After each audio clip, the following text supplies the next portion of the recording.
মধ্যপ্রাচ্যের চলমান যুদ্ধ যত তীব্র হচ্ছে, ইরানের ক্ষেপণাস্ত্র কর্মসূচি নিয়ে যুক্তরাষ্ট্রের অভিযোগও ততই জোরালো হচ্ছে।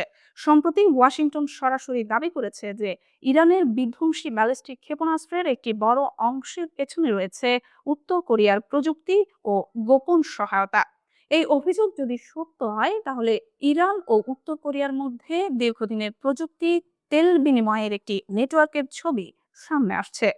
ফক্স নিউজকে দেওয়া এক সাক্ষাৎকারে মার্কিন প্রতিরক্ষা বিশেষজ্ঞ ব্রুস বেক্টর বলেছেন, ইরান যেসব ক্ষেপণাস্ত্র ইসরায়েল ও মার্কিন ঘাঁটিতে ছুটছে তার অনেকগুলোই উত্তর কোরিয়ার তৈরি বা উত্তর কোরিয়ার প্রযুক্তিতে নির্মিত। তিনি বিশেষ করে উল্লেখ করেন মুসুতান মডেলের কথা। বেক্টরের দাবি অনুসারে ইরান 2005 সালে উত্তর কোরিয়ার কাছ থেকে এই ক্ষেপণাস্ত্র কিনেছিল।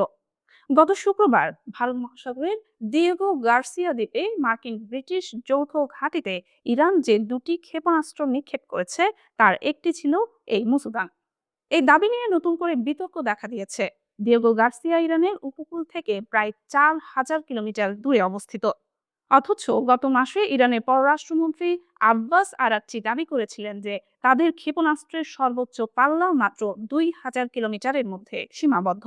এই ব্যবধানকে কেন্দ্র করে মার্কিন পক্ষ এখন ইরানকে তথ্য গোপনকারী হিসেবে উপস্থাপন করার চেষ্টা করছে। তারা বলছে, ইরান তার প্রকৃত সামরিক সক্ষমতা ইচ্ছাকৃতভাবে লুকিয়ে রাখছে। মার্কিন বিশেষজ্ঞদের মতে, ইরানের বিখ্যাত শাহাব-3 ক্ষেপণাস্ত্র উত্তর কোরিয়ার নো ডং সিস্টেমের অনুকরণে তৈরি। কিয়াম সিরিজও উত্তর কোরিয়ার সহায়তায় উন্নত করা হয়েছে। এছাড়া ইমাদ ও গদর ক্ষেপণাস্ত্র ইরানের নিজস্ব কারখানায় উত্তর কোরিয়ার প্রযুক্তি ব্যবহার করে তৈরি হচ্ছে বলে অভিযোগ উঠেছে। 90-এর দশক থেকেই এই প্রযুক্তি হস্তান্তর চলছে বলে দাবি করা হচ্ছে। বিনিময়ে ইরান উত্তর কোরিয়াকে তেল এবং নগদ অর্থ সরবরাহ করেছে। তবে ইরান এসব অভিযোগ পুরোপুরি অস্বীকার করেছে। তেহরানের দাবি, তাদের প্রতিরক্ষা শিল্প সম্পূর্ণ দেশীয় প্রযুক্তিতে গড়ে উঠেছে এবং এটি পশ্চিমা নিষেধাজ্ঞার বিরুদ্ধে তাদের সফল প্রতিরোধের প্রতীক। ইরান বলছে, তাদের ক্ষেপণাস্ত্র কর্মসূচি শুধুমাত্র আত্মরক্ষামূলক এবং কোনো বিদেশি দেশের উপর নির্ভরশীল নয়। ইসরায়েলের আলমা রিসার্চ অ্যান্ড এডুকেশন সেন্টার এর এক সাম্প্রতিক প্রতিবেদনেও একই সুর শোনা গেছে। প্রতিবেদনে বলা হয়েছে, ইরানের হাতে 1000 থেকে 3000 কিলোমিটার পাল্লার বিপুল সংখ্যক ক্ষেপণাস্ত্র মজুত রয়েছে। এমনকি আন্তঃমহাদেশীয় ক্ষেপণাস্ত্র তৈরির চূড়ান্ত পর্যায়ে রয়েছে বলেও দাবি করা হয়েছে।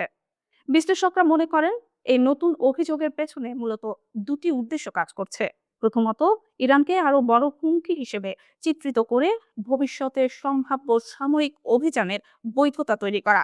দ্বিতীয়ত, উত্তর কোরিয়া ইরানের মধ্যে কথিত প্রযুক্তি বিনিময়কে টার্গেট করে দুই দেশের উপর আন্তর্জাতিক অর্থনৈতিক চাপ বাড়ানো। যুদ্ধের সময় এই ধরনের তথ্যযুদ্ধ খুবই সাধারণ। এক পক্ষ অন্য পক্ষের সামরিক সক্ষমতাকে ইচ্ছাকৃতভাবে বাড়িয়ে দেখিয়ে আন্তর্জাতিক জনমত নিজেদের পক্ষে নেওয়ার চেষ্টা করে। ইরানের ক্ষেপণাস্ত্র প্রযুক্তির আসল উৎস কতটা উত্তর কোরিয়ান এবং কতটা নিজস্ব, তা হয়তো ভবিষ্যতে আরো স্পষ্ট হবে। কিন্তু বর্তমানে এই অভিযোগ মধ্যপ্রাচ্যের সংঘাতকে আরো জটিল করে তুলেছে এবং আন্তর্জাতিক কূটনীতিতে নতুন মাত্রা যোগ করেছে।